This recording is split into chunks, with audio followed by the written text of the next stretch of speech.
Jamaica seeks investors to explore potential oil finds, and in sport, CARICOM to tell the ICC where it stands on cricket West Indies. I'm Ricardo Roberts, and this is Caribbean in 10 for Thursday, March 1. I'll be back with the details in just a moment. Just come to my granddad's car. It took quite a while to get here too. We had to start out early, make sure, because we had to be here. Those tours left at 9 o'clock. So if you were to be late and make your tour late, that made the whole day late as a result of that. So we really tried to be on time and make sure you were here to settle in and to be ready to start for 9 o'clock.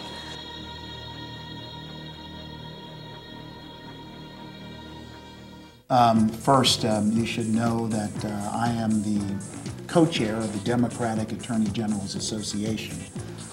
That association has really redoubled its efforts in light of many of Trump's policies. And our goal in bringing suit against the president is to invoke the necessary check and balance. I formerly worked in a White House, in the Clinton White House.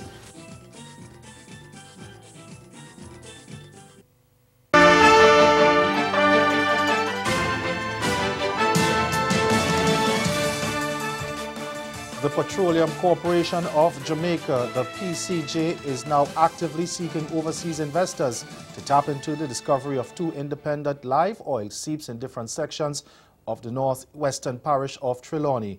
The oil seeps were found during field work being done by Geo Consulting and the PCJ for a recently completed multi-client study of the petroleum potential on and offshore Jamaica. Manager of oil and gas at the PCJ, Brian Richardson, said it won't be feasible for government to independently drill for oil in the near future. So it's promoting the recent discovery in the hopes that investors will step in to drill further. What we want to do now is hopefully this will interest an explorer, someone like, say, a Tullow or, an onshore person that would want to take this a little bit further. They would then come in, do some additional work, seismic, do some additional field work, and then hopefully if they're interested enough and they see something like a structure that may contain something, then they say, okay, fine, we'll be willing to drill.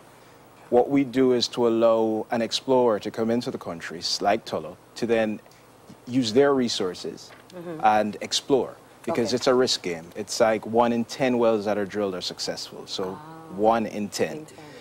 Right. So if you're looking from that point of view, I don't think the government has the funds to spend on 10 wells to hope that 1 is successful.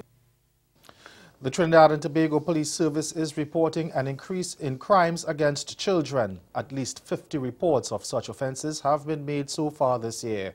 In 2017, there were 406, up from 370 in 2016. Sergeant Michelle Lewis says sexual penetration is the most prevalent of the reported cases.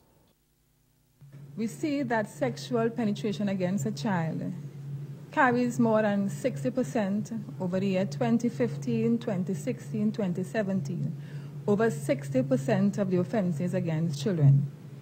We see that sexual touching is the second highest prevailing offenses against children. And we have also seen cruelty against a child as the third most highest. Over in Guyana now, outgoing Police Commissioner Silal Passard is defending granting himself a gun dealership license, saying he's not the first holder of the office to have done so. Local reports say Passard applied to himself for the license back in January under a company he owns and then granted himself the license. Public Security Minister Kemraj Ramjatan confirmed he revoked the license as soon as he found out about it. But Passard says he saw nothing wrong in his actions. Even so, he won't be either challenging Ramjatan's decision or pursuing the license again. These days, if you look historically, you would see that over the last 25 years, all the commissioners, maybe with the exception of one, granted themselves firearm license. So it's not anything new. And we live in a society today where one set of circumstances is good for one person but not good for the other.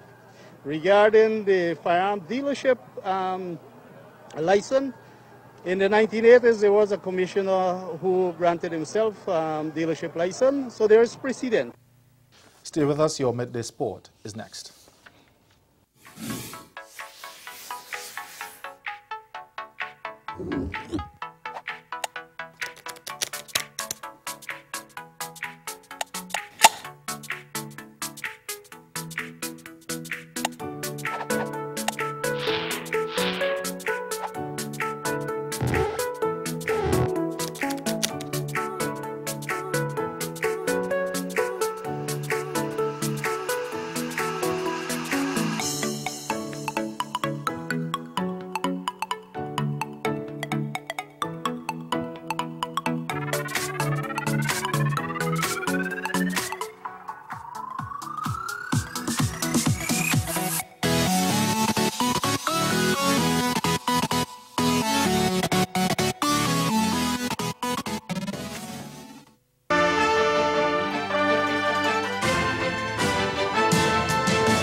Trinidad and Tobago's Prime Minister Dr. Keith Rowley says CARICOM will be going to World Cricket Governing Body, the International Cricket Council, to indicate its stance on Cricket West Indies. The disclosure comes in the wake of recent calls by Grenadian Prime Minister Dr. Keith Mitchell for the regional board to revisit the recommendations of the report of CARICOM's Cricket Governance Review Panel. Speaking to the media upon his return from the CARICOM Heads Intersessional meeting in Haiti, Dr. Rowley said the regional body will be acting upon the legal advice presented to it. The heads have taken the decision that we will now, on the basis of our legal advice, which we have adopted at this meeting, we will approach the ICC, International Cricket Council, and indicate to them the position of the heads of government of the region with respect to our adoption of this position of this public good. And we trust that in approaching the ICC, we expect that they will talk with us. And we'll be able to indicate to them the urgent requirement and the desperate urgency that is required for West Indies cricket to be saved by this legislative approach to bring best practice to the public good of West Indies cricket. As you may know, the Commonwealth Heads of Government meeting takes place in London in mid-April. Most, if not all, of the heads are going to be at that meeting in London. And against that background, the decision was taken in Haiti that a small delegation led by Chairman Ralph Gonsalves, and I also will be a part of that delegation, we will meet with person or persons from the ICC to hold discussions against the background of this interpretation of the protection of the public good of West Indies cricket.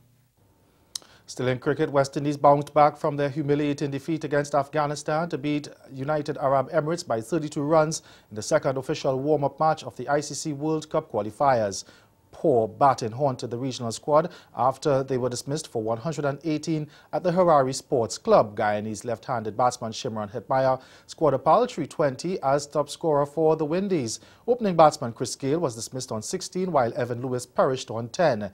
Taking the wickets were leg spinner Imran Haider with figures of 4 for 16, while off spinner Ruhan Mustafa finished with figures of 2 for 10. In reply, left-arm spinner Nikita Miller had best match figures of 5 for 20 as the UAE were routed for 83 in 20 overs. Kemar Roach was also in fine form, capturing 3 wickets for 15 runs, while Ashley Nuss took 2 wickets. Adrian Murty could only muster 14 from 23 balls as the top scorer. That's Caribbean in 10. Join us again at 6:30 for Caribbean Newsline. Good afternoon.